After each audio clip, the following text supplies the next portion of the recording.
Hi guys, welcome back to my YouTube channel. ನಾನು ನಿಮ್ಮ ಪ್ರೀತಿಯ ರಸ್ತೆ ಬೇಬಿ ಸೌಜನ್ಯ.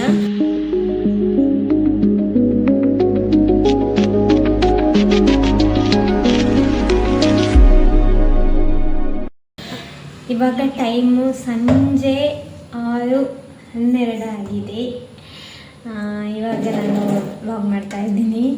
ತುಂಬ ಲೇಟ್ ಆಯಿತು, ಇಲ್ಲಂದರೆ ಬೆಳಿಗ್ಗೆಯಿಂದ ಲಾಗ್ ಮಾಡ್ಬೋದಿತ್ತು, ಆದರೆ ಟೈಮ್ ಇರಲಿಲ್ಲ. ಸ್ವಲ್ಪ ಹೊರಗಡೆ ಹೋಗಿದ್ದೆ. ಹಾಗೆ ಅದು ಏರ್ ಫೌಂಡೇಶನ್ ಟ್ರಸ್ಟಿಂದ ಸ್ವಲ್ಪ ಕೆಲಸ ಇತ್ತು, ಹೊರಗಡೆ ಹೋಗ್ಬೇಕಿತ್ತು. ಮಕ್ಕಳನ್ನು ಇವಾಗ ಎಜುಕೇಷನಿಗೆ ದತ್ತು ತಗೊಳ್ತಾರಲ್ಲ, ಹಾಗೆ ಒಂದು 3-4 ಜನರ ಮನೆಗೆ ಹೋಗಿ ವಿಸಿಟ್ ಮಾಡಲಿಕ್ಕಿತ್ತು. ಅಲ್ಲಿ ಹೇಗಿದೆ ಅಂತ ಎಲ್ಲ ಕಾಲ್ ಮಾಡಿ ನಮಗೆ ಹೆಲ್ಪ್ ಬೇಕಾ ಹಾಗೆ ಅಂತ ಕೇಳ್ತಾರಲ್ಲ, ಆದರೆ ಅದು ನಿಜ ಅಂತೆಲ್ಲ ನೋಡಬೇಕಲ್ಲ. ನೋಡದೆ ವೆರಿಫಿಕೇಷನ್ ಮಾಡಿದ್ರೆ ನಮಗೆ ಮಾಡಲಿಕ್ಕಾಗಲಿಲ್ಲಲ್ಲ. ಅದಕ್ಕೋಸ್ಕರ ಹೋಗಿ ಬರುವಾಗ ಒಂದು 2-3 ಗಂಟೆನೇನೋ ಆಗಿದೆ. ಹಾಗೆ ಹೋಗಿ ನಿನ್ನೆ ಬೇರೆ ನಾನು ಮನೇಲಿ ಇರಲಿಲ್ಲ, ಊಟ ಎಲ್ಲ ಖಾಲಿಯಾಗಿದೆ ಗೈಸ್. ಇನ್ನು ನಾನು ಇವಾಗ ಮಾಡ್ತಾ ಇದ್ದೀನಿ, ರೈಸ್ ಮಾಡಬೇಕು. ಹಸ್ಬೆಂಡ್ ಬೇರೆ ಮನೆಗೆ ಹೋಗಿದ್ದಾರೆ. ಅವರು ಅಂದರೆ ಇಲ್ಲಿ 2 ವೀಲರ್ ಮಾತ್ರ ಇರೋದು, ಹಾಗೆ ಇದು ಅವರಿಗೆ ಬೈಕ್ ಬೇಕಿತ್ತಂತೆ. ಹಾಗೆ ಕಷ್ಟ ಆಗ್ತದೆ ಅಂತೇಳಿ 2 ವೀಲರ್ ನನಗೂ ಬೇಕಾಗ್ತದಲ್ವಾ. ಹಾಗೆ 2 ವೀಲರ್ ಅವ್ರು ತಗೊಂಡೋದ್ರೆ ಮತ್ತು ನನಗೆ ಎಲ್ಲಿಗೆ ಹೋಗಲಿಕ್ಕೆ ಆಗೋದಿಲ್ಲ. ಅದಕ್ಕೋಸ್ಕರ ಬೈಕ್ ತರ್ತೇನೆ ಅಂತೇಳಿ ಹೋಗಿದ್ರು. ಸೊ ಇವಾಗ ಬರ್ಬೋದು, ಅವಾಗಲೇ ಹೊರಟಿದ್ದಾರೆ. ರೀಚ್ ಆಗೋದಂತೂ ಒಂದು 6-7 ಗಂಟೆ ಆಗ್ಬೋದು. ಯಾಕಂದರೆ ಇವಾಗ ಅಷ್ಟೊಂದು ಮಳೆ ಇಲ್ಲಲ್ಲ, ಹಾಗೆ ತೊಂದರೆ ಇಲ್ಲ, ಬರ್ಬೋದು ಸ್ವಲ್ಪ ಸ್ಪೀಡಾಗಿ. ಇಲ್ಲಾಂದರೆ ಮಳೆ ಬಂದರೆ ಮಳೆಗಾಲದಲ್ಲಿ ಕಷ್ಟ ಅಲ್ಲ 2 ವೀಲರಲ್ಲಿ. ನಿನ್ನೆ ಅವರು ಟ್ರೈನಲ್ಲಿ ಹೋದ್ದು ಮಾರೆ. ಟ್ರೈನಲ್ಲಿ ಇಲ್ಲಿ 5:15 ಇದೆ ಅಂತ ಪಡಿಲಿಂದ ಹೇಳಿದರು. ಟಿಕೆಟ್ ಎಲ್ಲ ಬೇಗ ಮಾಡಿ ಆಗಿತ್ತು. ಯಾಕೆಂದರೆ ಬಸ್ಸಲ್ಲಿ ಅಲ್ಲಲ್ಲಿ ಸ್ಟಾಪ್ ಆಗುವಾಗ ತುಂಬ ಲೇಟ್ ಆಗ್ತದಲ್ವಾ ರೀಚ್ ಆಗುವಾಗ ಸುಬ್ರಹ್ಮಣ್ಯಕ್ಕೆ. ಒಂದು 3 ಗಂಟೆ ಎಲ್ಲ ಬೇಕಾಗ್ತದೆ. ಅದಕ್ಕೋಸ್ಕರ ಟ್ರೈನಲ್ಲಿ ಹೋಗ್ತೇನೆ ಅಂತ ಹೇಳಿ ಟ್ರೈನಲ್ಲಿ ಹೋದ್ರೆ ಆಯಿತಾ. ಮತ್ತು ವಾಪಸ್ ಬೈಕ್ ತರಬೇಕಲ್ಲ ಅಂತ ಟ್ರೈನ್ ನಿನ್ನೆ 7:15 ಗೈಸ್. 5:15 ಇದ್ದ ಟ್ರೈನ್ 7:15 ಪಾಪ ರೀಚ್ ಆಗುವಾಗ ಸುಬ್ರಹ್ಮಣ್ಯ ಅಲ್ಲ, ಇಲ್ಲಿಗೆ ಹೋಗೋದಲ್ವಾ, ನೆಟ್ಟಣದಿಂದ ವಾಪಸ್ ನಾವು ಕೆದಿಲದವರೆಗೆ ಹೋಗ್ಬೇಕಲ್ಲ ಸುಬ್ರಹ್ಮಣ್ಯಕ್ಕೆ ಹೋಗಿ. ಹಾಗೆ ತುಂಬ ಲೇಟ್ ನೈಟ್ ಆಗಿತ್ತು. ಒಂದು 12:30 ಆಗಿತ್ತು ಅವರ ಮನೆಗೆ ರೀಚ್ ಆಗುವಾಗ. ಮತ್ತು ಮಳೆ ಸಹ ಅಲ್ಲ, 2 ವೀಲರಲ್ಲಿ ಕಷ್ಟ ಮತ್ತು ವಾಪಸ್ ಬರಲಿಕ್ಕೆ ಅಂತೇಳಿ ನನಗೂ ಸ್ವಲ್ಪ ಉದಾಸೀನ ಇದ್ದದಕ್ಕೆ ನಾನು ಹೋಗಲಿಲ್ಲ. ಹಾಗೆ ಈಗ ಬರ್ಬೋದು. ಹಾಗೆ ಬರುವಾಗ ಇದು ಇದು ಅವರು ಬರೋ ಮೊದಲು ಅಡುಗೆಲ್ಲ ಮಾಡಿಡುವ ಅಂತ ಇವಾಗ ಊಟಕ್ಕೆ ಅಕ್ಕಿ ತೊಳಿತಾ ಇದ್ದೀನಿ ಹಾಗೆ. ಮತ್ತು ನಾಳೆ ಟಿಫಿನಿಗೆ ಸಾಕಬೇಕಲ್ವಾ. ಇವತ್ತು ನಾನು ನೈಟೇ ಮಾಡಿರ್ತೇನೆ ಊಟ. ಇದು ಕುಚಲಕ್ಕಿ ಊಟ ಅಂದರೆ ಏನಾಗೋದಿಲ್ಲಲ್ಲ, ಅದಕ್ಕೆ ನಾನು ನೈಟೇ ಮಾಡಿರೋದು. ನೈಟ್ ಊಟ ಇಟ್ಟರೆ ಉಂಟಲ್ಲ ಸುಲಭ ಆಗ್ತದೆ. ಯಾಕಂದರೆ ಬೆಳಿಗ್ಗೆ ಉಪವಾಸ ಇಡ್ಲಿಕ್ಕೆ ಆಗ್ತದೆ. ಇಟ್ಟರೆ ಬೇಗ ಇದಾಗ್ತದೆ. ರೈಸ್ ಬೇಗ ಇಟ್ಟರೆ ಅಂದರೆ ಕಷ್ಟ ಆಗ್ತದೆ. ಅದರಲ್ಲಿ ತಿಂಡಿ ಬೇರೆ ಮಾಡಬೇಕು ಮತ್ತು ಉಪವಾಸ ಊಟ ಸಹ ಮಾಡಬೇಕಲ್ವಾ. ಹಾಗೆ ತುಂಬ ಕಷ್ಟ ಆಗ್ತದೆ ಅಂತೇಳಿ ನಾನು ನೈಟ್ ಒಟ್ಟಿಗೆ ಇಡೋದು. ಇದು ಟಿಫಿನಿಗೆ ಮತ್ತು ಮಧ್ಯಾಹ್ನ ನಾನು ಒಬ್ಬಳೇ ಇರೋದಲ್ಲ ರೂಮಲ್ಲಿ, ಹಾಗೆ 2ಕ್ಕೆ ಸಹ ಆಗ್ತದೆ ಅಂತೇಳಿ ಒಟ್ಟಿಗೆ ಇಡ್ದು ಗೈಸ್. ಎಂಥ ಗಾಳಿ ಬರ್ತಿದೆ ಗೈಸ್. ಇವಾಗ ಮಳೆ ಬರ್ಬೋದು. ಒಮ್ಮೆ ಜೋರು ಅಂತಾಯ್ತಾ. ಇವಾಗ ಮಳೆ ಇದು ಬಿಸಿಲಿದ್ದ ತಕ್ಷಣ ಮಳೆ ಬಂತು. ಇವಾಗ ವಾಪಸ್ ಗಾಳಿ ಬರ್ತಿದೆ. ಇವಾಗ ಮಳೆ ಬರ್ಬೋದು. ಇವರು ಬೇಗ ತಲುಪಿದ್ರೆ ಸಾಕು. ಮಳೆಗೆ ಮತ್ತು 2 ವೀಲರಲ್ಲಿ ತುಂಬ ಕಷ್ಟ. ಮೊನ್ನೆ ಒಂದು ದಿವಸ ನಾವು ಇಬ್ಬರು ಹೋಗಿದ್ವಿ, ಮೊನ್ನೆ ಸಂಡೆ. ಅವತ್ತು ತುಂಬ ಕಷ್ಟ ಆಗಿದೆ 2 ವೀಲರಲ್ಲಿ ಹೋದಲ್ಲ. ಮತ್ತು ಹಾವೆಲ್ಲ ಸಿಗ್ತದೆ ಗೊತ್ತುಂಟ ನೈಟು. ನನಗೆ ಮೊನ್ನೆ ಹೋಗುವಾಗ ತುಂಬ ಸಿಗ್ತದೆ ಅಂತ, ಕಾಡಲ್ಲೆಲ್ಲ ಜಾಸ್ತಿ ಅಲ್ಲ, ಹಾಗೆ ಭಯ ಆಗ್ತದೆ ನೈಟೆಲ್ಲ ಹೋಗ್ಲಿಕ್ಕೆ ಅಂತ. ಮತ್ತು ಅವರಿಗೆ ಸಂಡೇ ಮಾತ್ರ ಇದು ರಜೆ ಇರೋದಲ್ಲ. ಸ್ಯಾಟರ್ಡೆ ನಾವು ಅವರಿಗೆ ಡ್ಯೂಟಿ ಮುಗಿಯೋಗನೇ 6:30 ಆಗ್ತದೆ ಇಲ್ಲಿಗೆ ರೀಚ್ ಆಗುವಾಗ. ಮತ್ತು ಇಲ್ಲಿಂದ ನಾನು ಹೊರಟಿದ್ರೆ ಒಂದು 7 ಗಂಟೆಗೆ ಆಗುವಾಗ ಇಲ್ಲಿಂದ ಹೊರಟ್ರೆ ಸಹ ನಮಗೆ 10 ಗಂಟೆಗೆ ರೀಚ್ ಆಗ್ಬೋದು ಅಷ್ಟೇ. ತುಂಬ ಸ್ಪೀಡ್ ನೈಟ್ ಹೋಗ್ಲಿಕ್ಕೆ ಆಗೋದಿಲ್ಲಲ್ಲ. ಮತ್ತು ಕಲ್ಲಾಗ್ತ ರೋಡು ಬೇರೆ ಟ್ರಾಸ್ ಇದೆ ಮಾರ್ರೆ, ಹಾಗೆ ತುಂಬ ಕಷ್ಟ ಆಗ್ತದಲ್ಲ. ಅದಕ್ಕೋಸ್ಕರ ಇದು ಕಲ್ಲಡ್ಕ ರೋಡಲ್ಲಿ ಹೋಗ್ಬೇಕಲ್ಲ, ಹಾಗೆ ಕಷ್ಟ ಆಗ್ತದೆ. ಒಮ್ಮೊಮ್ಮೆ ಎಂತ ಮಾತಾಡ್ತಿದ್ದೆ ಅಂತೇಳಿ ನನಗೆ ಮರ್ತೋಗುದು ಮನೆ. ಹಾಗೆ ಇವಾಗ ಸಾಂಬಾರು ಮಾಡಬೇಕು, ಏನು ಸಾಂಬಾರು ಮಾಡಬೇಕಂತ ಗೊತ್ತಿಲ್ಲ. ಬೀಟ್ರೂಟ್ ಇದೆ, ಬೀಟ್ರೂಟು ಸಾರು ಮಾಡಿದರೆ ಚೆಂದ ಆಗ್ಬೋದಲ್ಲ. ಮತ್ತು ನನಗೆ ನಿಜವಾಗಿ ಸಾಂಬಾರೆಲ್ಲ ಮಾಡಲಿಕ್ಕೆ ಗೊತ್ತಿರಲಿಲ್ಲ ಗೈಸ್. ಇವಾಗ ಎಲ್ಲ ಕಲ್ತಿದ್ದೇನೆ. ಒಂದೊಂದು ಸಾಂಬಾರು ಮಾಡೋಗೆಲ್ಲ ಟೇಸ್ಟ್ ಎಲ್ಲ ಬರ್ತಿರಲ್ಲ, ಸ್ವಲ್ಪ ಸ್ವಲ್ಪ ಓಕೆ ಮಾಡ್ತೇನೆ, ತಿನ್ನಲಿಕ್ಕೆ ಆಗ್ತದೆ ನಂತರ. ಹಾಗೆ ಒಂದು ಟೊಮೆಟೊ ಸಾಕು, ಚೆಂದ ಬರ್ಬೋದಲ್ಲ. ನಾನು ರೂಮಿದು ಹೋಮ್ ಟೂರ್ ಮಾಡ್ತೇನೆ ಆಯಿತಾ. ರೂಮ್ ಟೂರ್ ಮಾಡ್ತೇನೆ. ನಾನು ನನ್ನ ಹಸ್ಬೆಂಡ್ ಇರುವಾಗ ಮಾಡುವ ಅಂತ ಅಂದ್ಕೊಳ್ತಾ ಇದ್ದೇನೆ. ಅವರು ಫ್ರೀಯೇ ಇರೋದಿಲ್ಲ. ಸ್ಯಾಟರ್ಡೆ ಅಂತ ಹೇಳುವಾಗ ಅತ್ತೆ ಇರುವಾಗ ಅಂದರೆ ನಾವು ಹೋಗುವ ಮನೆಗೆ ಅಂತ ಹೇಳ್ತಾರೆ. ಹಾಗೆ ನಾನು ಸಂಡೇ ಮಾಡಬೇಕು ಅಂತ ಅಂದ್ಕೊಂಡೆ ಆಯಿತಾ. ಸೊ ಮಾಡಲಿಕ್ಕೆ ಆಗಲಿಲ್ಲ, ನೋಡುವ ನೆಕ್ಸ್ಟ್ ನೋಡುವ, ಓಕೆನಾ. ನೆಕ್ಸ್ಟ್ ಸಂಡೇಲಿ ಆದರೂ ಇಲ್ಲಿದ್ದರೆ ಖಂಡಿತ ಮಾಡ್ತೀನಿ ಆಯಿತಾ.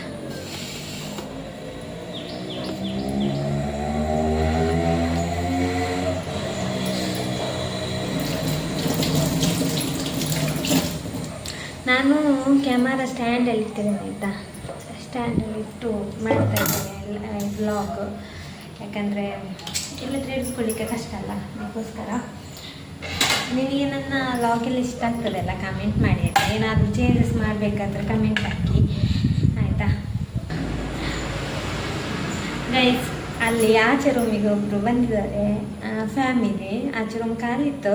ಅಲ್ಲಿ ನಮ್ಮಕ್ಕಿಂತ ಮೊದಲೇ ಅವ್ರು ಕೇಳಿದ್ರಂತೆ. ನಾನು ಮೊನ್ನೆ ಒಂದು ವ್ಲಾಗಲ್ಲಿ ಹೇಳಿದ್ದೆಲ್ಲ. ಹಾಗೆ ಅಲ್ಲಿ ಅವರು ಆಂಟಿ ಒಂದು ಮಾತಾಡ್ತಾ ಇದ್ದರು. ಅದು ಕಸ ಎಲ್ಲ ನಮಗೆ ಈಗ ಇದು ಕೊಡಲಿಕ್ಕೆ ಇರ್ತದಲ್ಲ, ಅದು ಯಾವಾಗ ಬರ್ತಾರೆ, ಯಾವ ವಾರ ಬರ್ತಾರೆ ಅಂತ. ಅವರು ನಿನ್ನೆ ಅಷ್ಟೇ ಶಿಫ್ಟ್ ಆಗಿದ್ದಾರೆ. ಹಾಗೆ ಚೆಂದ ಮಾತಾಡ್ತಾ ಇದ್ದಾರೆ, ತುಂಬ ಖುಷಿ ಆಯಿತು. ನನಗೊಂದು ಜೊತೆ ಆಯಿತು. ಮತ್ತು ನನಗೆ ತುಂಬ ಮಾತಾಡಬೇಕು, ಹಾಗೆ ಖುಷಿ ಆಯಿತು. ಚೆಂದ ನಗ್ತಾ ಮಾತಾಡ್ತಾರೆ. ಜಾಸ್ತಿ ನನಗೆ ಮಾತಾಡುವರು ಕಂಡ್ರೆ ನನಗೆ ತುಂಬ ಇಷ್ಟ ಆಯಿತಾ. ಎಲ್ಲರೂ ಅಂದ್ಕೊಳ್ತಾರೆ ನಾನು ಸ್ವಲ್ಪ ಜೋರಿದ್ದೇನೆ ಅಂತೇಳಿ. ನಾನು ಸ್ವಲ್ಪ ಆ್ಯಕ್ಟಿವ್ ಆಗಿದ್ದೇನಲ್ಲ, ಅಂದರೆ ನಾನು ಕ್ಯಾಮರಾದ ಹಿಂದೆ ಬೇರೆ ಮುಖ, ಕ್ಯಾಮರಾದ ಮುಂದೆ ಒಂದು ಬೇರೆ ಮುಖ, ಹಾಗೆ ನಾಟಕ ಎಲ್ಲ ಆ ಥರ ಎಲ್ಲ ಇಲ್ಲ ಆಯಿತಾ. ನನಗೆ ಜಾಲಿಯಾಗಿರ್ಬೇಕು ಅಂತ. ಹಾಗೆ ನನಗೆ ಸಹ ನನ್ನ ಅತ್ತೆ ಇದ್ದಾರಲ್ಲ, ನನ್ನ ಗಂಡನ ಅಮ್ಮ, ಅವರು ಕೂಡ ಹಾಗೆ ಸಿಕ್ಕಿದ್ದಾರೆ ಆಯಿತಾ. ನನಗೆ ತುಂಬ ಇಷ್ಟ ಮಾತ್ರ ಅವರು ಲಾಗ್ ಮಾತ್ರ ಎಲ್ಲ ನೋಡ್ತಾರೆ. ಇದನ್ನು ನೋಡಿದವರಿಗೆ ನಗು ಬರ್ಬೋದು. ತುಂಬ ಕ್ಲೋಸ್ ಇದ್ದಾರೆ ಆಯಿತಾ. ಎಲ್ಲರತ್ತೆ ಇದು ಹೇಳ್ತಾಯಿದ್ರು ಎಲ್ಲರೂ, ಇದು ಅತ್ತೆ ಒಂದು ಪಾಪ ಇರಬೇಕು ಹಾಗೆ ಹೀಗೆ ಅಂತ. ನಮಗೆ ತುಂಬ ಭಯ ಆಗ್ತೈತೆ ಆಯಿತಾ. ಅಯ್ಯೋ ನನಗೊಂದು ಯಾವ ಥರ ಅತ್ತೆ ಸಿಗ್ತಾರಾ ಅಂತ. ನಾನು ಸ್ವಲ್ಪ ಜಾಲಿ ಮ್ಯಾನಲ್ಲ, ಮತ್ತು ನಾನು ಆ್ಯಕ್ಟಿವ್ ಆಗಿರ್ತೇನಲ್ಲ. ಮತ್ತು ನನಗೆ ಒಂಥರ ಇರುವವರೆಲ್ಲ ಸಿಕ್ಕಿದರೆ, ಒಂಥರ ಸ್ಟ್ರಿಕ್ಟಲ್ಲಿರುವವರೆಲ್ಲ ಸಿಕ್ಕಿದ್ರೆ ಅಂತೇಳಿ ಭಯ ಆಗ್ತಿತ್ತು. ನನ್ನೊಂದು ಅಕ್ಕನ ಮಗಳಿಗೆ ಹಾಗೆ, ಅವಳಿಗೆ ಮದುವೆ ಆಗಿ 1 ವರ್ಷ ಆಗಲಿಲ್ಲ ಆಯಿತಾ. ತುಂಬ ಕಿರಿಕಿರಿ ಎಲ್ಲ ಮಾಡುವಂತೆ. ಆಗೆಲ್ಲ ಅವಳು ಫೋನಲ್ಲಿ ಹೇಳ್ತಿದ್ಲು, ನನ್ನ ಮದುವೆಗಿಂತ ಮೊದಲು ಯಾರ ತಂಗಿ ಅಂತ ಹೇಳೋದಿಲ್ಲ ಆಯಿತಾ, ಯಾರ ಅಕ್ಕನ ಮಗಳು ಅಂತ ಹೇಳೋದಿಲ್ಲ ಹೆಸರು. ಹಾಗೆ ಅವಳು ತುಂಬ ಮೆಸೇಜ್ ಮಾಡ್ತಾ ಇರ್ತಾರೆ. ಆಗ ನನಗೆ ಬೇಸರ ಆಗ್ತದೆ, ಯಾಕಂದರೆ ಅವಳು ನನ್ನಕ್ಕಿಂತ ಸಣ್ಣವಳು ಆಯಿತಾ. ಹೊಸ ಮನೆಗೆ ಹೋಗುವಾಗ ಅಲ್ಲಿ ಹೇಗೆ ಅಡ್ಜಸ್ಟ್ ಆಗಬೇಕು, ಅದು ಹುಡುಗಿಯರಿಗೆ ಅಂತೂ ತುಂಬ ಕಷ್ಟ ಅಲ್ಲ. ಮದುವೆ ನಂತರ ನಾವು ಮದುವೆಗಿಂತ ಮೊದಲು ಇದ್ದಾಗೆ ಮದುವೆ ನಂತರ ಇರಲಿಕ್ಕೆ ಸಾಧ್ಯಿಲ್ಲಲ್ಲ. ಎಲ್ಲದಕ್ಕೂ ಅವರು ಇವರು ಅಂತ ಹೇಳಿದ ಹಾಗೆ ಇರಬೇಕಾಗ್ತದಲ್ಲ. ಅದಕ್ಕೋಸ್ಕರ ನನಗೆ ತುಂಬ ಭಯ ಆಯಿತು ಮಾತ್ರ. ನಾನು ಅದರಲ್ಲಿ ಒಂದು ನನ್ನ ಲಕ್ಕಿ ಆಯಿತಾ. ನನಗೆ ನನ್ನ ಅತ್ತೆ ಅಂದರೆ ನನಗೆ ತುಂಬ ಇಷ್ಟ, ಪ್ರೀತಿ ಜಾಸ್ತಿ. ಹೇಳೋದಿಲ್ಲ ಅವ್ರ ಹತ್ರ ಮಾತ್ರ ಆಯಿತಾ. ಹಾಗೆ ನೋಡುವಾಗ ನಗು ಬರ್ಬೋದಂತ. ಈ ಲಾಗ್ ನೋಡಿದರೆ ಗ್ಯಾರಂಟಿ ನಗು ಬರ್ಬೋದು. ಹಾಗೆ ಈಗೆಲ್ಲ ಮತ್ತು ನನ್ನ ಫ್ಯಾಮಿಲಿಯವರು ತುಂಬ ಜನ ಲಾಗ್ಸ್ ಎಲ್ಲ ನೋಡ್ತಾರೆ ಆಯಿತಾ. ಅವರಿಗೆಲ್ಲರಿಗೂ ಹಾಯ್ ಮತ್ತು ಮೆಸೇಜ್ ಹಾಕಿ, ನಾನು ನಿಮ್ಮ ಫ್ಯಾಮಿಲಿಯವರು ಹಾಗೆ ಅಂತ. ಒಬ್ಬೊಬ್ಬರು ಅತ್ತೆಗೆ ಕಾಲ್ ಮಾಡಿರ್ತಾರೆ ಅಂತೆ, ಈಗ ನಿಮ್ಮ ಸೊಸೆ ಇಲ್ಲ ಲಾಗ್ ವೀಡಿಯೋ ಮಾಡಿದೆ, ನಾನು ನೋಡ್ತಾ ಇದ್ದೇನೆ, ನನ್ನ ಮಗನಿಗೆ ತುಂಬ ಇಷ್ಟ ಅವಳ ವೀಡಿಯೋ ಎಲ್ಲ, ನನ್ನ ಮಗಳಿಗೆ ಇಷ್ಟ ಹಂಗೆ ಹಿಂಗೆ ಅಂತೆಲ್ಲ ಹೇಳೋಬೇಡ. ನಾನು ನನ್ನ ಭಾಷೆನೇ ಮಾತಾಡ್ತಿದ್ದೇನೆ ಹಾಗೆಲ್ಲ ಹೇಳ್ತಾರೆ ಅಂತೆ. ಹಾಗೆ ನನ್ನ ಫ್ಯಾಮಿಲಿಯವರು ಯಾರಾದರೂ ನೋಡ್ತಾ ಇದ್ದರೆ ಹಾಯ್, ಮತ್ತು ನಾನು ನಿಮ್ಮ ಫ್ಯಾಮಿಲಿಯವರು ಅಂತೆಲ್ಲ ಕಮೆಂಟ್ ಆಗಿ ಅಂತ ನನಗೆ ಖುಷಿ ಆಗ್ತದೆ. ನಾನು ಎಲ್ಲ ಕಮೆಂಟಿಗೆ ರಿಪ್ಲೈ ಮಾಡ್ತೇನೆ. ಹಾಗೆ ಮತ್ತು ಮೈಸೂರಿಗೆ ಒಮ್ಮೆ ಹೋಗ್ಲಿಕ್ಕೆ ಉಂಟಾಯ್ತಾ ನಮಗೆ. ಇವಾಗ ಇವರಿಗೆ ಜಾಬ್ ಬೇಗ ಸಿಕ್ಕಿತಲ್ಲ, ಹಾಗೆ ನನಗೆ ಈಗ ಸ್ವಲ್ಪ ಕಷ್ಟ ಆಗ್ತಿದೆ. ನಮಗೆ ಇದು ಅಲ್ಲಿಗೆ ಹೋಗ್ಲಿಕ್ಕೆ ಆಗ್ತಿಲ್ಲ. ಹೋಗ್ಬೇಕಂತ ಇದ್ದೇವೆ ನಾವು, ಯಾವಾಗ ಹೋಗೋದಂತ ಗೊತ್ತಿಲ್ಲ. ಈಗ ಸ್ಟಾರ್ಟಿಂಗಲ್ಲಿ ರಜೆ ಸಹ ಕೊಡೋದಿಲ್ಲಲ್ಲ, ಮತ್ತು ಎಲ್ಲಿಗೂ ಹನಿಮೂನು ಅದು ಇದು ಎಲ್ಲ ಹೋಗಲಿಲ್ಲ. ದೊಡ್ಡ ದೊಡ್ಡ ಪ್ಲ್ಯಾನ್ ಮಾಡಿದ್ವಿ ಮಾತ್ರ. ನಾನಂತೂ ತುಂಬ ಅಂದರೆ ತುಂಬ ಪ್ಲ್ಯಾನ್ ಮಾಡಿದ್ದೆ, ನನಗೆ ಅಲ್ಲಿಗೆ ಹೋಗಬೇಕು ಇಲ್ಲಿಗೆ ಹೋಗಬೇಕು ಅಂತೆಲ್ಲ. ಆದರೆ ಎಲ್ಲ ಇವಾಗ ಸೈಡಿಗೆ ಇಟ್ಟಿದ್ದೇವೆ. ಕನಸಾಗಿ ಇದ್ದೆ, ನೋಡುವ ನೆಕ್ಸ್ಟ್ ಯಾವಾಗ ಹೋಗ್ಲಿಕ್ಕೆ ಆಗ್ತದೆ ಅಂತ ಗೊತ್ತಿಲ್ಲ. ಮತ್ತು ನಾವು ಮದುವೆಗಿಂತ ಮುಂಚೆ ಕಂಡ ಕನಸೇ ನನಸು ಆಗ್ತದೆ ಅಂತ ಸಹ ಹೇಳಲಿಕ್ಕೆ ಆಗೋದಿಲ್ಲ, ಎಲ್ಲಾದರೂ ಆಗಿರ್ತದೆ ಅಂತ ಸಹ ಹೇಳಲಿಕ್ಕೆ ಆಗೋದಿಲ್ಲಲ್ಲ. ಸಿಚುವೇಶನ್ ತಕ್ಕ ನಾವು ಇರಬೇಕಾಗ್ತದೆ ಒಂದೊಂದು ವಿಷಯಕ್ಕೆ. ಅದಕ್ಕೋಸ್ಕರ ನನಗೆ ಹನಿಮೂನ್ ಪ್ಲ್ಯಾನ್ ಇಲ್ಲಿಗೆ ಹೋಗಲಿಕ್ಕೆ ಆಗಲಿಲ್ಲ. ಅಂತೂ ಮೈಸೂರು ಮಡಿಕೇರಿ ಅಂತೂ ಹೋಗ್ಬೇಕಂತ ತುಂಬ ಆಸೆ ಇದೆ, 2 ದಿನ ಇರಬೇಕು ಅಂತ. ಮಡಿಕೇರಿ ವೆದರ್ ಎಲ್ಲ ಚೆಂದಲ್ಲ ಈಗ ಮಳೆಗಾಲಕ್ಕೆಲ್ಲ. ಹಾಗೆ ಹಸ್ಬೆಂಡಲ್ಲಿ ಹೇಳಿದ್ದೇನೆ, ಒಂದು ತಿಂಗಳು ಕರೆದು ಒಂದು ಸಂಡೇ ಒಂದು ರಜೆ ಇರ್ತದಲ್ಲ, 1-2 ದಿನ ಇರೋದಂದರೆ ನಮಗೆ ಸ್ಯಾಟರ್ಡೆ ಹೋದರೆ ಸಹ ಸಂಡೇ ಒಂದು ಇದ್ದು ಮಂಡೇ ಒಂದು ರಜೆ ಮಾಡಿದರೆ ಆಯಿತು. ಮಂಡೇ ಸಂಜೆ ಆಗುವಾಗ ನಮಗೆ ಮಂಗಳೂರಿಗೆ ರೀಚ್ ಆಗುವಾಗೆ ಬರ್ಬೋದಲ್ಲ. ಆ ಥರ ಏನಾದರೂ ಪ್ಲ್ಯಾನ್ ಮಾಡಿದೆ. ಹೇಗೆ ಆಗ್ತದೆ, ಹೋಗ್ಲಿಕ್ಕೆ ಆಗ್ತದೆ ಅಂತ. ಹೋದರೆ ಮಾತ್ರ ಖಂಡಿತ ನಾನು ಅಲ್ಲಿ ಅದು ಲಾಗ್ ಎಲ್ಲ ಮಾಡ್ತೇನೆ. ಮತ್ತು ಅಲ್ಲಿ ಹಬ್ಬಿ ಫಾಲ್ಸ್, ಮಳ್ಳಲ್ಲಿ ಫಾಲ್ಸ್ ಇದೆ ಅಲ್ಲ, ಅಲ್ಲಿ ಚೆಂದ. ಇವಾಗ ತುಂಬ ನೀರಿದೆ ಅಂತೆ, ಮಾತ್ರ ಜಾಗ್ರತೆ ಆಗಬೇಕು ಮಳೆ ಟೈಮಿಗೆಲ್ಲ ಹೋಗೋದಾದ್ರೆ. ಈಗ ಫಾಲ್ಸಿಗೆಲ್ಲ ತುಂಬ ಜನ ಹೋಗ್ತಾರೆ, ಇದು ಎಂಥ 2 ವೀಲರಲ್ಲಿ ಹೋಗ್ತಾರೆ, ಬಸ್ಸಲ್ಲಿ ರ್ಯಾಲಿ ಥರ ಎಲ್ಲ ಹೋಗ್ತಾರೆ. ದಯವಿಟ್ಟು ಹಾಗೆಲ್ಲ ಹೋಗಬೇಡಿ ಆಯಿತಾ. ಹೋಗೋದಾದ್ರೆ ಸ್ವಲ್ಪ ಜಾಗ್ರತೆಯಲ್ಲಿ ಹೋಗಿ, ಯಾಕಂದರೆ ಇವಾಗ ಮಳೆಗೆ ತುಂಬ ಜನ ಅಲ್ಲಿಂದ ಜಾರಿ ಬಿದ್ದದ್ದು ಇಲ್ಲಿಂದ ಜಾರಿ ಬಿದ್ದದ್ದು ವಾಪಸ್ ಮನೆಗೆ ಬರ್ತಾರೆ ಇಲ್ವ ಅಂತ ಸಹ ಗೊತ್ತಿರೋದಿಲ್ಲಲ್ಲ. ಹಾಗೆ ಸ್ವಲ್ಪ ಡೇಂಜರ್ ಪ್ಲೇಸಲ್ಲೆಲ್ಲ ಯಾರು ಹೋಗಬೇಡಿ ಆಯಿತಾ. ಇದು ನಾನು ಒಂದು ಪ್ರೀತಿಯಿಂದ ಹೇಳೋದು. ನನಗೆ ಎಲ್ಲಿ ಎಂತ ಆದರೆ ಸಹ ನನಗೆ ಬೇಜಾರಾಗೋದು ಮಾರೆ. ನಾನೊಂದು ಏನಾದರೂ ಸುದ್ದಿ ನೋಡಿದ್ರೆಲ್ಲ, ಈಗ ಅಲ್ಲಿ ಆಕ್ಸಿಡೆಂಟ್ ಆಯಿತು, ಇಲ್ಲಿ ಹೀಗೆ ಆಯಿತು ಹಾಗೆ ಆಯಿತು ಅಂತೆಲ್ಲ ಏನಾದರೂ ನಾನು ಸುದ್ದಿ ವಾಟ್ಸಪ್ಪಲ್ಲಿ ಅದರಲ್ಲಿ ಇದರಲ್ಲಿ ನೋಡಿದರೆ ಮತ್ತೆ ನಾನು ಅದರ ಟೆನ್ಷನಲ್ಲಿ ಇರ್ತೇನೆ. ಅದು ಯಾರೋ ಆಗಿರ್ತಾರೆ, ಆದರೆ ನನಗೊಂದು ಬೇಜಾರಾಗೋದು ಆಯಿತಾ. ಹಾಗೆ ಮತ್ತು ಇವಾಗ ಒಂದು ಜೋರು ಮಳೆಗೆ ಎಲ್ಲ ದಿಕ್ಕಲ್ಲಿ ಜರಿತ ಉಂಟು ಮಾರೆ, ದೊಡ್ಡ ದೊಡ್ಡ ಬರೆಗಳೆಲ್ಲ ಜರಿತಾ ಇದೆ. ಮತ್ತು ಇಲ್ಲಿ ಒಂದು ಮಂಗಳೂರಲ್ಲಿ ಅದು ಉಳ್ಳಾಲದ ಹತ್ರ ಅಂತೆ ಒಂದು ಇದು ಟ್ಯಾರಿಸ್ ಮನೆಗೆ ಇದು ಎಂತಪ್ಪ ಬರೆ ಜರಿದು ಬಿದ್ದದ್ದು. ಅದರಲ್ಲಿ ಮಕ್ಕಳೆಲ್ಲ ಒಟ್ಟು 4 ಜನ ಇದ್ರಂತೆ ಒಳಗೆ, ಎಲ್ಲರೂ ತೀರಿ ಹೋಗಿದ್ದಾರೆ ಮಾರೆ. ಅದರಲ್ಲಿ ಒಬ್ಬರನ್ನೇನೋ ತೆಗ್ದಿದ್ದಾರೆ ಅಂತ ಹೇಳಿ ಸುದ್ದಿ ಬಂದು, ನನಗೆ ಅಷ್ಟೊಂದು ಕರೆಕ್ಟಾಗಿ ಗೊತ್ತಿಲ್ಲ. ಆ ತಾಯಿಯೊಂದು ಪಾಪ ನನ್ನನ್ನು ಕಾಪಾಡೋದಿದ್ರು ತೊಂದರೆ ಇಲ್ಲ, ನನ್ನ ಮಕ್ಕಳನ್ನು ಕಾಪಾಡಿ ಅಂತೆಲ್ಲ ಹೇಳ್ತಿದ್ರು ಆಯಿತಾ. ನಂಗೆ ಆ ವಿಡಿಯೋ ನೋಡುವಾಗ ಉಂಟಲ್ಲ ಕರಳು ಕಿತ್ತು ಬರ್ತದೆ, ಅಷ್ಟು ಬೇಜಾರಾಗ್ತದೆ ಅದನ್ನೆಲ್ಲ ನೋಡುವಾಗ. ಹಾಗೆ ಸ್ವಲ್ಪ ಜಾಗ್ರತೆ ಮಾಡಿ ಆಯಿತಾ ಮಳೆ ಎಲ್ಲ ಬರುವಾಗ. ಹಾಗೆ ನಾನು ಈಗ ಮಳೆ ಟೈಮಲ್ಲೆಲ್ಲ ನನಗೆ ಡ್ರೈವಿಂಗ್ ಮಾಡಲಿಕ್ಕೂ ಆಗೋದಿಲ್ಲ ಮಾರೆ, 2 ವೀಲರ್ಸ್ ಅಷ್ಟು ಭಯ ಆಗ್ತದೆ. ನೀರು ಮತ್ತು ರೋಡೇ ಸರಿ ಇಲ್ಲ ಇಲ್ಲಿ ಮಂಗಳೂರಲ್ಲಿ ಮಾತ್ರ. ನಾವು KPTಗೆ ಹೋಗುವಂಥ ರೋಡ್ ಉಂಟಲ್ಲ, ಮತ್ತು ಎಲ್ಲಿ ಅಂತ ಹೇಳಿದರೆ ಅದಕ್ಕೆ ಜಂಕ್ಷನಿಗೆ ಎಂತ ಹೆಸರು ಹೇಳ್ತಾರೆ, ನಂತೂರು ಸರ್ಕಲ್, ಅಲ್ಲೆಲ್ಲ ಎಂಥ ಹೊಂಡ ಗೊತ್ತುಂಟ. ಅದರಲ್ಲಿ 2 ವೀಲರ್ನವರು ಬಿದ್ದರೆ ಅಲ್ಲಿ ಎಂತ ಆಗುವುದು ಗೊತ್ತುಂಟ. ಮತ್ತು 4 ವೀಲರ್ನವರು 100ರಲ್ಲಿ ಬರ್ತಾರೆ. ಮತ್ತು ಮಳೆಗಾಲ ಅಂತ ಸಹ ನೋಡೋದಿಲ್ಲ. ಮೊನ್ನೆ ಫಸ್ಟ್ ಮಳೆಗೆ ನನಗೆ ರಟ್ಟಿಸಿದ್ದಾರೆ ಗೊತ್ತುಂಟ ಕೇಸರು. ಬಟ್ಟೆಲ್ಲ ಹಾಳಾಗುದಲ್ಲ. ಈಗ ಶಾಲೆ ಮಕ್ಕಳೆಲ್ಲ ಸೈಡಿಂದ ಹೋಗ್ತಾ ಇರ್ತಾರೆ, ಆಗ ಒಂದು ಸ್ವಲ್ಪ ಸ್ಲೋ ಮಾಡಬೇಕಲ್ಲ ನೀರಲ್ಲಿರುವಾಗ ಜಾಸ್ತಿ. ಇವರು ಎಂತ ಹೋಗೋದು ಗೊತ್ತುಂಟ, ನನಗೆ ಕಲ್ದೊರ್ಸದಾಗೆ ಆಗಿದೆ. ಒಂದು ವೈಟ್ ಡ್ರೆಸ್ ಹಾಕಿ ಹೋಗಿದ್ದೆ ಆಯಿತಾ. ನಾನು ಬೀಚ್ ರೋಡಿಗೆ ಹೋಗಿದ್ದೆ, ಹೋಗುವಾಗ ಸಾಗೆ ಹಂಗೆ ಮುಖಕ್ಕೆ ಫುಲ್ಲು ರಟ್ಟಿದೆ, ಎಂತ ಬಟ್ಟೆ ಫುಲ್ಲು ಎಂತ ಕೆಂಪು ಕಲರ್ ಆಗಿದೆ, ನನಗೆ ಆ ಥರ ಆಗಿದೆ ಆಯಿತಾ. ಅದಕ್ಕೆ ಸ್ವಲ್ಪ 4 ವೀಲರ್ನವರೆಲ್ಲ ನೋಡಿಕೊಂಡೆಲ್ಲ ಗಾಡಿ ಓಡಿಸಬೇಕು. ಯಾಕಂದರೆ ಅವರು ಬೆಚ್ಚಗೆ ಕೂತಿರ್ತಾರಲ್ಲ ಒಳಗಡೆ, ಕಾರಿನ ಒಳಗಡೆ, ಅವ್ರದ್ದೊಂದು ಚಪ್ಪಲು ಕೂಡ ಚಂಡಿಯಾಗಿರೋದಿಲ್ಲ. ಪಾಪ ನಡ್ಕೊಳ್ಳೋದವರು, ಮತ್ತು ಅವ್ರ ಪಾಪ ಎಲ್ಲಿಗೆ ಹೋಗ್ತಾರೆ ಅಲ್ಲಿಗೆಲ್ಲ ಹೋಗಬೇಕಲ್ಲ, ಎಕ್ಸ್ಟ್ರಾ ಡ್ರೆಸ್ ಬೇರೆ ಇಟ್ಕೊಂಡಿರೋದಿಲ್ಲ. ಆಗ ಎಲ್ಲರ ಪರಿಸ್ಥಿತಿ ಅರ್ಥ ಮಾಡಿಕೊಳ್ಬೇಕಲ್ಲ. ನನಗೆ ಅದರಲ್ಲಿ ತುಂಬ ಬೇಸರ ಇದೆ ಆಯಿತಾ. ನಾನು ತುಂಬ ದಿಕ್ಕಲ್ಲಿ ನೋಡಿದ್ದೇನೆ. ಈಗ 2 ವೀಲರಲ್ಲಿ ಹೋಗೋವರಿಗೆ ಸಹ ಒಮ್ಮೆ ಹೀಗೆ ನೀರು ಚೇಪಿದರೆ ಹೇಗೆ ಆಗ್ತದೆ, ಮುಖಲ್ಲಿ ಅಡ್ಡೋಳ ಕಲರ್ ಆಗ್ತದೆ, ಆಗ ಬ್ಯಾಲೆನ್ಸ್ ಆಗ್ತದೆ, ಆಕ್ಸಿಡೆಂಟ್ ಸಹ ಆಗ್ತದಲ್ಲ. ಹಾಗೆಲ್ಲ ಮಾಡ್ತಾರೆ ಮಾರ್ರೆ.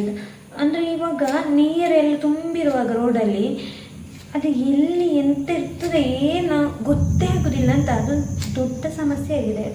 ಅದು ಕೋಪ ಬರ್ತದೆ ಮೇಲೆ. ಇಲ್ಲದ್ರೆ ಹೊಂಡ ಎಲ್ಲ ಇರುವಾಗ ಈ ಮಳೆಗಾಲ ಮುದ್ರೆ ಸರಿ ಮಾಡಬೇಕಲ್ಲ, ಎಲ್ಲಿ ಹೊಂಡದ್ದು ಅಂತ ಗೊತ್ತಾಗೋದಿಲ್ಲ. ನಾವು ನೀರು ಮಾತ್ರ ಇರೋದು ಅಂತೇಳಿ ಟೈರನ್ನು ಕೆಳಗೆ ಇಳಿಸುವಾಗ ಹೊಂಡ ಇರ್ತದೆ ದೊಡ್ಡದು. ಹಾಗೆ ನಾನೆಷ್ಟು ಮಾತಾಡ್ತೇನಲ್ಲ, ಗೊತ್ತಿಲ್ಲ ನನ್ನ ಮಾತಿಲ್ಲ ಇಷ್ಟ ಆಗ್ತದಾ ಎಂಥ ವಿಷಯ, ಚರಪೆರ ಮಾತಾಡ್ತಾರೆ ಜೋರಿದ್ದಾರೆ ಹಾಗೆಲ್ಲ ಅಂದ್ಕೊಳ್ಬೇಡಿ ಆಯಿತಾ. ನಾನು ಓಪನ್ ಆಟ ಏನಿದ್ರೆ ಸಹ ಮಾತಾಡ್ತೇನೆ ನೋಡಿ. ನನಗೆ ಬೀಟ್ರೂಟ್ ಅಂದರೆ ತುಂಬ ಇಷ್ಟ ಆಯಿತಾ. ಇದರಲ್ಲಿ ಈ ಬೀಟ್ರೂಟ್ ತಿಂದರೆ ಒಳ್ಳೇದು ಮಾತ್ರ ಹೆಲ್ತಿಗೆಲ್ಲ. ಹಾಗೆ ನಾನು ಡಿಫ್ರೆಂಟ್ ಇದು ಎಲ್ಲ ಮಾಡಲಿಕ್ಕೆ ಇಷ್ಟ, ಅಡುಗೆ ಎಲ್ಲ ಮಾಡಲಿಕ್ಕೆ ಇಷ್ಟ. ಅಂದರೆ ಯಾವತ್ತು ಟೊಮೆಟೊ ಸಾರು ಮತ್ತು ಸೌತೆ ನುಗ್ಗೆ ಹಾಗೆ ಅದನ್ನೇ ರೊಟೇಟ್ ಮಾಡ್ತಾ ಇರೋದು. ಅದಕ್ಕೆ ಇದೆಲ್ಲ ನನಗೆ ಇಷ್ಟ ಆಯಿತಾ. ಹೆಲ್ತಿಗೆ ಸಹ ಒಳ್ಳೆಯದಲ್ಲ, ಸುಮ್ಮನೆ ಯಾಕೆ ಆವತ್ತು ತಿಂದದನ್ನೇ ತಿನ್ಬೋದು ಅಂತ ಹೇಳಿಕೊಂಡು ಇವತ್ತು ಬೀಟ್ರೂಟ್ ಸಾರು ಮಾಡೋದು. ಮೊನ್ನೆ ಚೀನಿಕಾಯಿ ಮಾಡಿದ್ವಿ. ಎಲ್ಲ ನಾನು ಡಿಫ್ರೆಂಟ್ ಇದೇ ತರಲಿಕ್ಕೆ ಹೇಳೋದು. ನನಗೆ ಚೀನಿಕಾಯಿ ಸಹ ತುಂಬ ಇಷ್ಟ ಆಯಿತಾ. ಅದೆಲ್ಲ ಅಪರೂಪ, ಯಾರು ಸಹ ಕಮ್ಮಿ ಎಲ್ಲ ಮಾಡೋದು ಅದು ಆ ಸಾರೆಲ್ಲ ಚೀನಿಕಾಯಿ ಎಲ್ಲ. ಓಕೆ, ನನಗೆ ತುಂಬ ಇಷ್ಟ. ಅವತ್ತು ಬೆಳ್ಳಾರಲ್ಲಿರುವಾಗ ಟೈಲರಿಂಗ್ ಮಾಡ್ತಿರುವಾಗ ಸ್ಯಾಟರ್ಡೇ ಆಜಿಪುರ ದೇವಸ್ಥಾನಕ್ಕೆ ಹೋಗೋದು. ಅಲ್ಲಿ ಒಂದು ಸಾಂಬಾರು ಮಾಡ್ತಿದ್ದರು ಮಾರೆ, ಎಷ್ಟು ಚೆಂದ ಹೋದಂಟ, ತುಂಬ ಖುಷಿ ಆಗ್ತಿತ್ತು. ಬೀಟ್ರೂಟ್ ಸಾರೆಲ್ಲ ಬೀಟ್ರೂಟ್ ಎಲ್ಲ ಹಾಕಿ ಒಂದು ಸಾಂಬಾರು ಮಾಡೋದು. ನಾವು ಶನಿವಾರ ಆಯ್ತು ಅಂತ ಹೇಳಿದ್ರೆ ಚಂದ ಊಟಕ್ಕೆ ಹೋಗೋದು. ಮತ್ತು ಟಿಫಿನ್ ತಗೊಂಡು ಹೋಗ್ಬೇಕು, ಅದು ಬೆಳಿಗ್ಗೆ ತಗೊಂಡು ಹೋಗ್ತೇವಲ್ಲ, ಅದು ಇದು ಹೊತ್ತಿರೋಲ್ಲ ಅಂದರೆ ಚೆಂದ ಆಗ್ತದೆ. ಒಮ್ಮೊಮ್ಮೆ ಹಾಲಾಗಿರ್ತದೆ, ಆ ಥರ ಎಲ್ಲ ಇರ್ತಿತ್ತು. ಅವಾಗೆಲ್ಲ ನಮಗೆ ಅಡುಗೆ ಸಹ ಗೊತ್ತಿರಲಿಲ್ಲ ಅಲ್ಲ ಮನೆಯಲ್ಲಿರುವಾಗ. ಆಗ ಒಟ್ರಾಸಿ ಇದು ಬುತ್ತಿಯದು ಚಂಡಿ ಎಲ್ಲ ತೆಗೆದೆಲ್ಲ ಹಾಕಬೇಕು, ಹಾಗಾದರೆ ಒಳ್ಳೆದಿರ್ತದೆ. ಇಲ್ಲದಿದ್ದರೆ ಹಾಲಾಗ್ತದೆ, ಗೊತ್ತಾಯ್ತಾ. ಹಾಗೆ ಹೇಗೊಂದು ಒಳ್ಳೆ ಸಾಂಬಾರು ಮಾಡಬೇಕು ಮಾರೆ. ಮಳೆ ಬೇರೆ ಬರಲಿಕ್ಕೆ ಗುಡುಕ್ತಾ ಉಂಟು.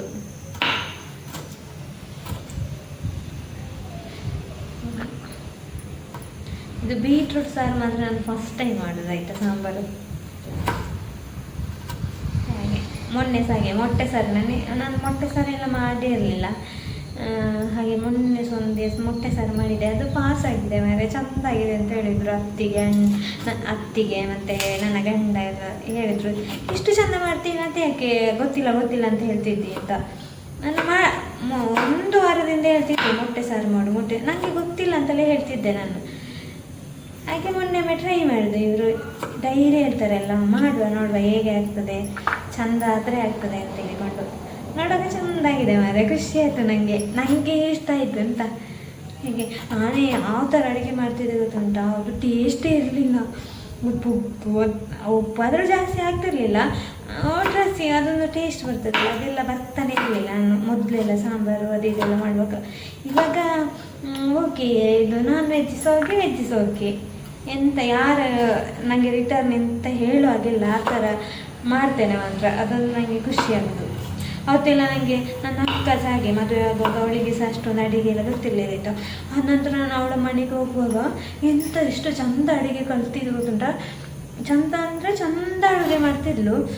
ನನಗೆ ಅವಳು ಕೋಳಿ ಸಾರು ಮಾಡ್ತಾಳೆ ಆಯಿತಾ, ಚೆಂದ ಮಾಡ್ತಾಳೆ ಅಂತ. ಅದು ನನಗೆ ತುಂಬ ಇಷ್ಟ. ನಾನು ಹೋಗುವಾಗ ಅವಳ ಹತ್ರ ಹೇಳೋದು ಈ ಥರನೇ ಮಾಡುಂಟ. ನಂತರ ಮನೆಗೆ ಬರುವಾಗ ಸಹ ನಾನು ಕೋಳಿ ತಂದು ಅವಳ ಹತ್ರ ಕೊಡೋದು, ನೀನು ಅಲ್ಲಿ ಮಾಡುವ ಹಾಗೆ ಮಾಡಬೇಕು, ನನಗೆ ಮಾಡಿಕೊಡ್ಬೇಕು ಅಂತ. ಹಾಗೆ ಮಾಡಿಕೊಡ್ತಿದ್ಲ ಆಯಿತಾ. ಹಾಗೆ ಇವತ್ತು ಪಾಪ ಅವಳ ಬರ್ಡೇ, ನನಗೆ ಗಿಫ್ಟ್ ಎಂತ ಕೊಡಲಿಕ್ಕೆ ಆಗಲಿಲ್ಲ. ಅವಾಗಷ್ಟೇ ಕಾಲ್ ಮಾಡಿ ವಿಶ್ ಮಾಡಿದೆ. ಅವಳು ಇವತ್ತು ಎಂತಪ್ಪ ಇದು ಮಾಡಿದ್ಲಂತೆ, ಎಂತ ಅದಕ್ಕೆ ಎಂತ ಹೇಳಿದ್ದು, ಮಾಲ್ಪುರಿ ಮಾಡಿದ್ಲಂತೆ. ಮೊನ್ನೆಯಿಂದ ಮಕ್ಕಳು ಹೇಳ್ತಾ ಇದ್ರಂತೆ, ಅದು ಮಾಲ್ಪುರಿ ಮಾಡು ಅಂತ. ಹಾಗೆ ಇವಳ ಬರ್ಡೇಗೆ ಮಾಡು ಅಂತೇಳಿ ಎಲ್ಲ ಐಟಮ್ ಎಲ್ಲ ತಗೊಂಡೋಗಿ ಇವತ್ತು ಮಾಡಿದ್ದಾಳೆ. ಹೇಗೆ ಆಗಿದೆ ಅಂತ ಈಗ ಕಾಲ್ ಮಾಡಿ ಕೇಳಬೇಕು ಅವಳ ಹತ್ರ. ಹಾಗೆ ಓಕೆ ಗೈಸ್, ಇವಾಗ ತುಂಬ ಮಾತಾಡಿದೆ ನಾನು. ಒಂದು ಅರ್ಧ ಗಂಟೆದು ಲಾಗ್ ಆಗ್ತದೆ ಅಂತ. ಜಾಸ್ತಿ ಲಾಗ್ ಈಗ ಅರ್ಧ ಗಂಟೆ 3/4 ಗಂಟೆದೆಲ್ಲ ಲಾಗ್ ಅಪ್ಲೋಡ್ ಮಾಡಲಿಕ್ಕೆ ತುಂಬ ಟೈಮ್ ಬೇಕಾಗ್ತದೆ. ಮತ್ತು ನಾನು ಅದರ MB ಬೇರೆ ಇರೋದಿಲ್ಲ ಆಯಿತಾ. ಅದಕ್ಕೋಸ್ಕರ ನಾನು ಒಂದು ಅರ್ಧ ಗಂಟೆ ಅಲ್ಲ 15 ನಿಮಿಷ, ಕಾಲು ಗಂಟೆದೆಲ್ಲ ಮಾಡ್ತೇನೆ ಅಷ್ಟೇ, ಸಾಕಲ್ಲ ನಿಮಗೆ. ಮತ್ತು ನಿಮಗೆ ಇನ್ನೂ ಸಹ ಯಾವ ಥರದ್ದು ನಿಮಗೆ ಲಾಗ್ಸ್ ಎಲ್ಲ ಬೇಕು ಅಂತೇಳಿ ಕಮೆಂಟ್ ಮಾಡಿ ಆಯಿತಾ. ಖಂಡಿತವಾಗ್ಲೂ ನಾನು ನಿಮಗೆ ಖುಷಿ ಕೊಡುವ ಹಾಗೆ ನಾನು ಮಾಡ್ತಾ ಇರ್ತೇನೆ. ನಾನು ಲಾಗ್ ಮಾಡ್ತಾ ಇರ್ತೇನೆ. ನನಗೆ ನನ್ನ ಹಸ್ಬೆಂಡ್ ಇದ್ದಾರೆ, ಫುಲ್ಲು ಸಪೋರ್ಟ್ ಇದೆ ಆಯಿತಾ. ಅತ್ತೆದು ಎಲ್ಲರದ್ದು ಸಪೋರ್ಟ್ ಇದೆ. ಹಾಗೆ ಲಾಗ್ಸ್ ಮಾಡ್ತಾ ಇರ್ತೇನೆ. ನಿಮಗೆ ಯಾವ ಥರದ್ದೆಲ್ಲ ಬೇಕು ಅಂತೇಳಿ ಕಮೆಂಟ್ ಮಾಡಿ, ಖಂಡಿತವಾಗ್ಲೂ ನಾನು ಮಾಡ್ತೇನೆ ಅಂತ ಹೇಳ್ತಾ, ನನ್ನ ಚಾನೆಲನ್ನು ಸಬ್ಸ್ಕ್ರೈಬ್ ಮಾಡಿದವರು ಸಬ್ಸ್ಕ್ರೈಬ್ ಮಾಡಿ ಆಯಿತಾ ಪ್ಲೀಸ್. ಬಾಯ್ ಬಾಯ್.